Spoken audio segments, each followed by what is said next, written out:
आप कैसे हो? तो आज हम न्यूक्लिक एसिड के बारे में बात करेंगे। सबसे पहले बात करते हैं न्यूक्लिक अम्ल।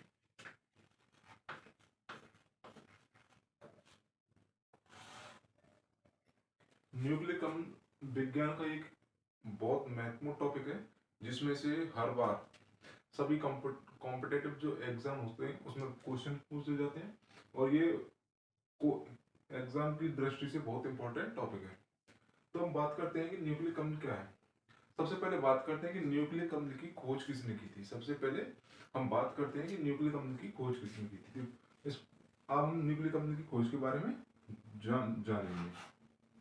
खोज की थी फ्रेडरिक फ्रेडरिक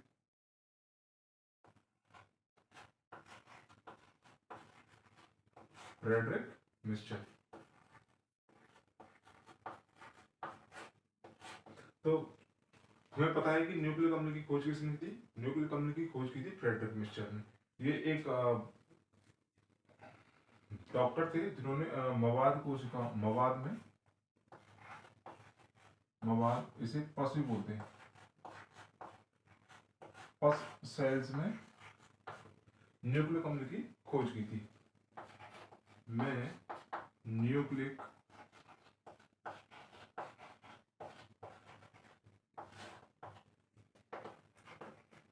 अम्ल की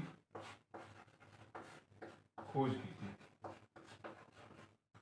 तो एक क्वेश्चन बनता है कि न्यूक्लिक अम्ल की खोज किसने की थी। तो न्यूक्लिक अम्ल की खोज फ्रेडरिक मिस्चर ने और पस कोशिकाओं से की थी। पस कोशिकाओं एक्चुअल में थी WBC। जब न्यूक्लिक अम्ल की खोज हो गई थी तो उसके बाद में फ्रेडरिक मिस्चर ने उसे एक नाम दिया था, न्यूक्लियेन। फ्रेडरिक मिस्चर ने जो नाम दिया था, ये दिया था फ्रेडरिक मिस्चर ने। फ्रेडरिक मिस्चर फ्रेडरिक मिस्चर ने जो न्यूक्लिक अम्ल था उसको नाम दिया था न्यूक्लियन। उसके बाद में एक वैज्ञानिक हुए अल्टमान। अल्टमान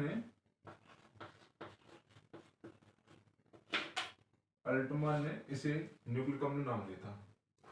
इसे न्यूक्लिक अम्ल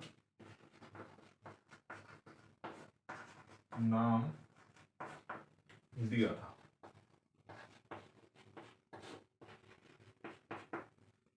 एक क्वेश्चन बनता है कि न्यूक्लिक अम्ल को न्यूक्लिक अम्ल नाम किसने दिया था। तो न्यूक्लिक अम्ल की खोज की थी फ्रेडरिक मिस्चर ने, और न्यूक्लिक अम्ल को जो न्यूक्लिक अम्ल नाम है वो दिया था अल्टमान ने। ये इसका इतिहास हो गया। इसमें से दो इंपॉर्टेंट क्वेश्चन बनते हैं। एक तो मतलब न्यूक्लिक अम्ल की खोज किसमें हुई थी। ये WBC की जो कोशिका थी, पस कोशिका, इसमें न्यूक्लिक अम्ल की खोज हुई थी। दूसरा क्वेश्चन बनता है कि न्यूक्लिक अम्ल की को न्यूक्लिक अम्ल नाम किसने दिया था। मतलब न्यूक्लिक अम्ल को न्यूक्लिक अम्ल नाम किसने दिया था। एक ये क्वेश्चन बनता है, न्यूक्लिक अम्ल को अल्टमान ने न्यूक्लिक अम्ल नाम दिया था। उसके बाद में हम चर्चा करते हैं कि जो न्यूक्लिक अम्ल है, ये एक जेनेटिक मटेरियल है। मतलब किसी भी ऑर्गेनिज्म का, मतलब न्यूक्लिक अम्ल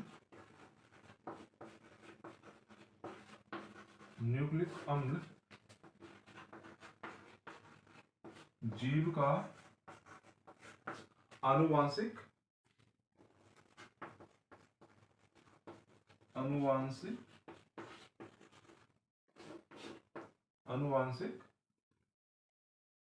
पदार्थ है। न्यूक्लिक अम्ल जीव का आनुवांशिक पदार्थ होता है। तो न्यूक्लिक अम्ल के बारे में इतना डिस्कस हुआ, इसके बारे में आगे हम डिस्कस करते हैं। न्यूक्लिक अम्ल दो प्रकार का होता है। एक होता है DNA।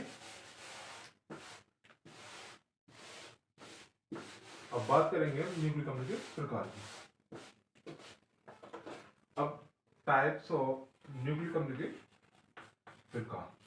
न्यूक्लिक अम्ल एक्चुअल में दो प्रकार का होता है। एक होता है DNA और एक होता है RNA। तो दोस्तों न्यूक्लिक अम्ल के जो प्रकार हैं ये दो प्रकार होते हैं, एक होता है डीएनए और एक होता है आरएनए।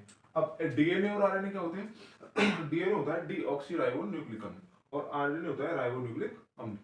तो आरएनए और डीएनए जो दो प्रकार हैं न्यूक्लिक अम्ल के, ये जीव में आनुवंशिक पदार्थ के रूप में कार्य करते हैं। सबसे पहले जो प्राचीन जो जीव हुआ करते थे, जब पृथ्वी का ओरिजिन हुआ था 4.5 मिलियन ईयर अगो पहले, तो उस जो प्रिमिटिव जीव थे उनमें जो जेनेटिक मटेरियल हुआ करता था, प्राचीन जीवों में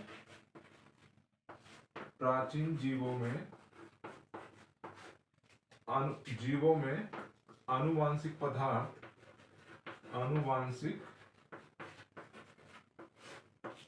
पदार्थ आरएनए हुआ करता था, आरएनए होता था। प्राचीन समय में जो जीव थे, जब पृथ्वी का ओरिजिन हुआ था उस टाइम पे जो जीव उत्पन्न हुए थे, तो उनमें जो आनुवंशिक पदार्थ होता है वो आरएनए होता है। उसके बाद में जब नेचर में जो भी जीव मतलब नेचर के लिए सर्वाइवल के लिए फिटेस्ट होता है, नेचर उसका सिलेक्शन कर लेती है। तो आरएनए में क्या था कि आरएनए में कुछ खामियां थी, जिसके कारण आरएनए जो जेनेटिक मटेरियल है वो डीएनए में कन्वर्ट हो गया। तो डीएनए एक ऐसा जेनेटिक मटेरियल है कि जो इंफॉर्मेशन को डायरेक्ट पहुंचाता है, और आरएनए में बदलाव इसलिए हुई क्योंकि आरएनए क्या था कि जो इंफॉर्मेशन होती थी उनमें थोड़ा फेर कर देता था, मतलब कि जो इंफॉर्मेशन होती थी उनको प्रॉपर ऑर्गन्स तक नहीं पहुंचाता था, इसलिए डीएनए आरएनए डीएनए में कन्वर्ट हो गया। इसलिए अब नए जो ऑर्गेनिज्म है उनमें जेनेटिक मटेरियल डीएनए पाया जाता है।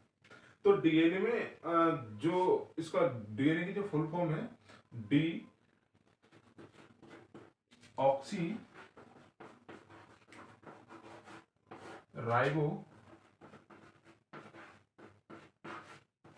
न्यूक्लिक एसिड, न्यूक्लिक अम्ल। डीएनए की जो फुल फॉर्म है वो डीऑक्सीराइबो न्यूक्लिक अम्ल है। इसी प्रकार आरएनए की जो फुल फॉर्म है वो है ये डीएनए की डी, ये आरएनए की राइबो न्यूक्लिक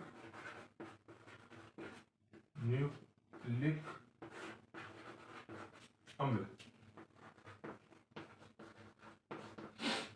डीएनए की जो फुल फॉर्म है डीऑक्सीराइबो न्यूक्लिक अम्ल। ये कंपटीशन की दृष्टि से प्रश्न बार बार पूछा जाता है कि डीएनए की फुल फॉर्म क्या है और आरएनए की फुल फॉर्म क्या है। ये आरएनए की फुल फॉर्म राइबोन्यूक्लिक एसिड है और डीएनए की फुल फॉर्म डीऑक्सीराइबोन्यूक्लिक अम्ल है।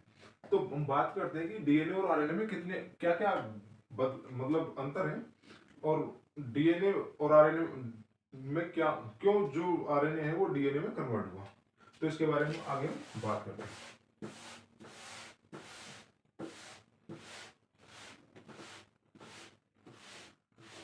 एक साइड लिखते हैं डीएनए, एक साइड लिखते हैं आरएनए।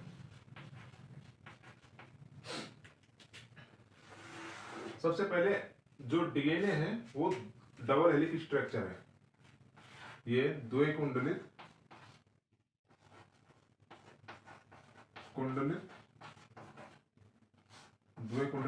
संरचना है,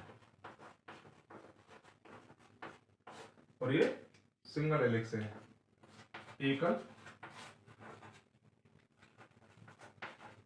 कुंडलित संरचना।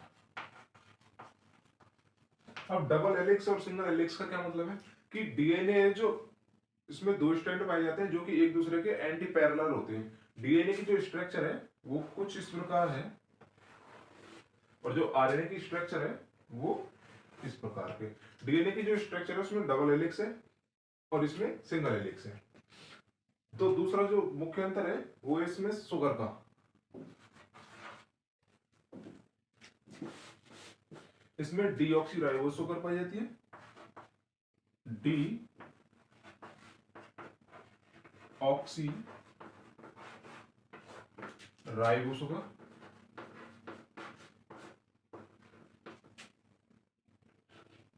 शर्करा डीऑक्सी राइबो शर्करा पाई जाती है और इसमें राइबो शर्करा पाई जाती है।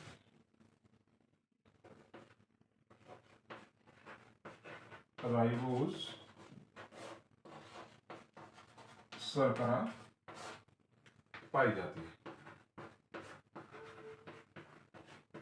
डीएनए और आरएनए में मुख्य तीसरा जो अंतर है वो है इसमें नाइट्रोजनी क्षारों का अंतर।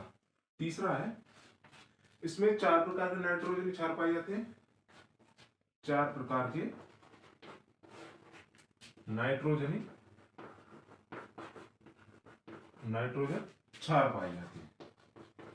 इसमें भी 4 प्रकार के नाइट्रोजन क्षार पाए जाते हैं। 4 प्रकार के N2 क्षार पाए जाते हैं। इसमें जो क्षार पाए जाते हैं वो होते हैं एडेनिन, थायमिन, साइटोसिन और गुआनिन। इसमें जो नाइट्रोजन क्षार होते हैं एडेनिन, इसमें थायमिन के स्थान पर यूरेसिल पाया जाता है, इसमें और साइटोसिन और गुआनिन। ये इसमें 4 प्रकार के मुख्य क्षार है। ये डीएनए में मुख्यतः 3 अंतर हैं। पहला अंतर है डीएनए की संरचना का। दूसरा अंतर है डीएनए में जो शुगर पाई जाती है वो शुगर को किस प्रकार की है और आरएनए में जो शुगर है वो दूसरे प्रकार की है। तो तीसरा जो अंतर है उसमें जो नाइट्रोजनी क्षारों का अंतर है। डीएनए में एडेनिन, थायमिन, साइटोसिन, गुआनिन पाया जाता है, जबकि आरएनए में एडेनिन, यूरेसिल और साइटोसिन और गुआनिन पाया जाता है। ये डीएनए में मुख्य अंतर है। अब डीएनए की संरचना के बारे में बात करते हैं।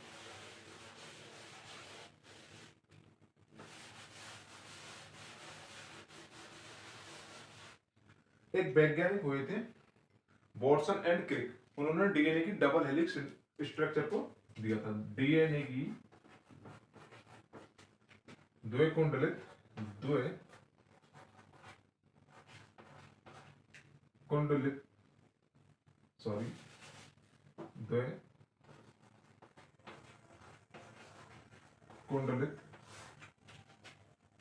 संरचना। डीएनए की जो डबल हेलिक्स स्ट्रक्चर है इसके बारे में 2 वैज्ञानिक हुए थे, वॉटसन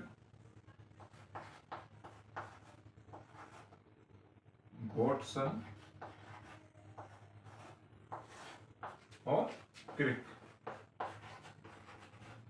इन्होंने इस संरचना को 1952 में बताया था।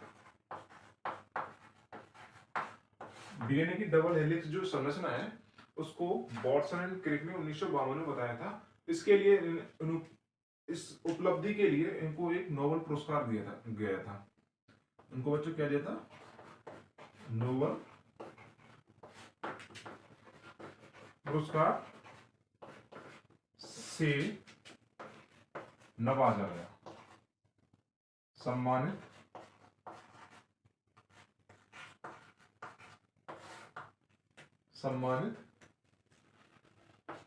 किया गया। वॉटसन एंड क्रिक ने जो संरचना दी थी डीएनए की डबल हेलिक्स स्ट्रक्चर, उसके लिए उनको नोबेल पुरस्कार दिया गया था। और उन्होंने जो संरचना दी थी वो कुछ इस प्रकार थी। डीएनए की जो डबल हेलिक्स स्ट्रक्चर है इसमें 2 सिरे पाए जाते हैं जिनको एंड होते हैं, एक 5 प्राइम और एक 3 प्राइम। ये 3 प्राइम और ये 5 प्राइम। जो डीएनए की जो डबल हेलिक्स स्ट्रक्चर है इसमें जो क्षार के बेस हैं वो इस प्रकार होते हैं। जैसे हम इस स्ट्रक्चर को इधर देखें, इधर तो ये कुछ इस प्रकार हमें दिखाई देती है।